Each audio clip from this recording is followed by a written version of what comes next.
Rothschild Control. List of banks in possession and under control of the Rothschilds. More and more people are beginning to understand that 99% of the world population is controlled by an elite within the remaining 1%. But who controls this elite 1%? Is it merely a conspiracy theory that attributes this elite control to the Rothschilds? Seeing as allegedly the Rothschild family controls literally everything, including the elite 1%. Therefore, to shed further light on this assertion, let us consider it in the light of the following list, which should give irrefutable evidence. It only itemizes the banks in the possession of and under the control of the Rothschilds. Fasten your seatbelts, off we go!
After the revolution, from 1917, the Russian central bank was controlled by the Rothschilds a full 99 years.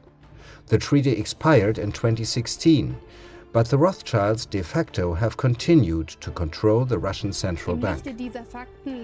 In light of these facts, it is certainly understandable that the Rothschild dynasty is, without doubt, the most powerful family behind the scenes throughout the world. Their estimated wealth amounts to $500 trillion. It is difficult to comprehend the immensity of this figure because 1 trillion equals 1 million times 1 million. $500 trillion would then be 500 million times $1 million, a 5 with 14 zeros. Thus, it is somewhat of an impossibility to validly verify the enormity of this estimated sum. Assets of this magnitude would be similar to all the drops of water in the oceans, rising and sinking in inconceivable amounts.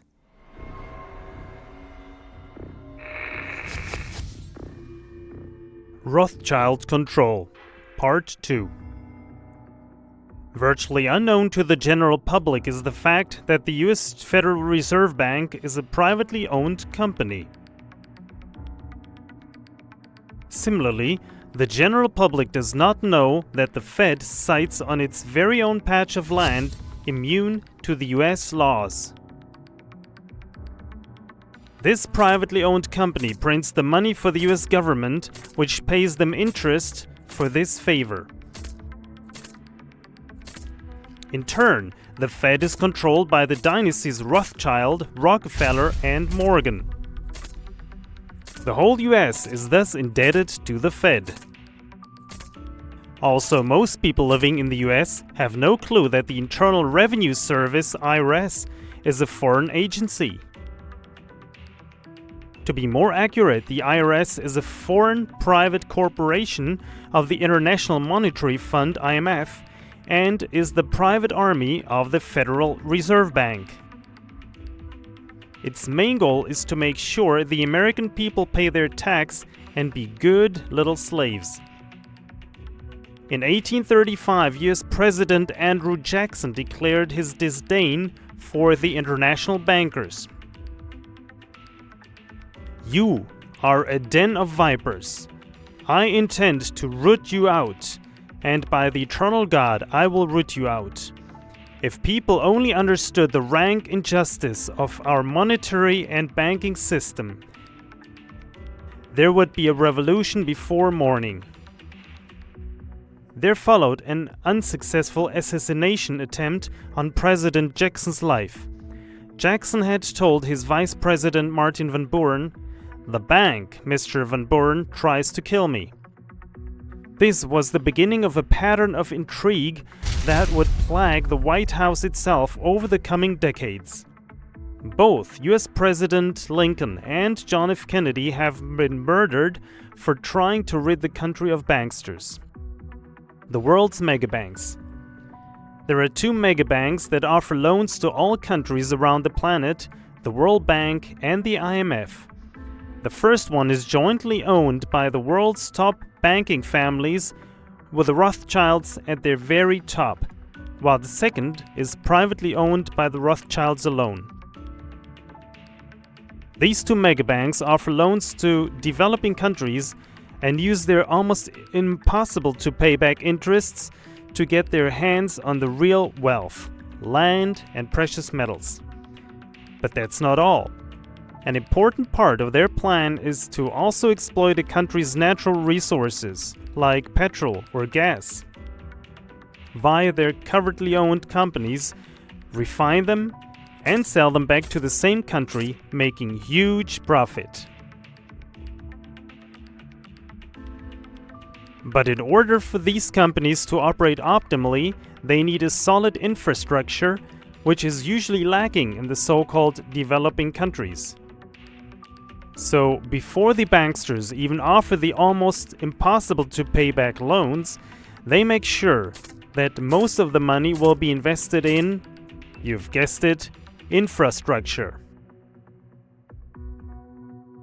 These negotiations are carried out by the so-called economic hitmen, who succeed by handsomely rewarding, that is bribery, or threaten with death to those who are in the position to sell away their country. For more information on the subject, I suggest reading The Confessions of an Economic Hitman. The one bank that rules them all, the Bank for International Settlements, (BIS), based in Basel, is obviously controlled by the Rothschilds, and it is nicknamed the Tower of Basel. The true power of the Rothschilds goes far beyond the banking empire. If you're not yet amazed by the power of the Rothschilds, I know you are, please know that they are also behind all wars since Napoleon. That's when they have discovered just how profitable it is to finance both sides of war, and they've been doing it ever since. In 1849, Gretel Schnapper, the wife of Meyer Amschel Rothschild, stated, "If my sons did not want wars, there would be none." So the world is still at war because it is very, very profitable to the Rothschilds and their parasite Baxter bloodlines.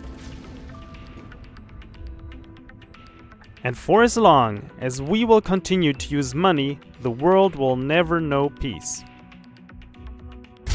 It is important to mention in this context that this is a sect-like secret society, not a Jewish conspiracy, as people imagine, and engage in racial discrimination. Even if these banksters would call themselves Jews, they are not, because the real Jew is strictly prohibited from the interest trading according to Leviticus 25, verse 37. You must not lend them money at interest or sell them food at a profit. It is shocking for many to find out that the United States of America is a corporation ruled from abroad. Its original name was the Virginia Company, and it was owned by the British Crown. It should not be mistaken for the Queen, which functions largely in a ceremonial capacity only. The British Crown donated the company by the Vatican, which gave the exploitation rights back to the Crown. The US presidents are appointed CEOs, and their business is to make money for the British Crown and the Vatican, who take their share of the profits each year. The British Crown currently rules the world from the 677-acre independent sovereign state known as the City of London. This other crown is comprised of a committee of 12 banks headed by the Bank of England. Guess who is controlling the Bank of England? Yep, the Rothschilds.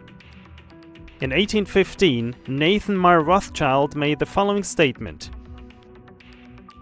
I care not what puppet is placed upon the throne of England to rule the empire on which the sun never sets. The man who controls Britain's money supply controls the British Empire, and I control the British money supply.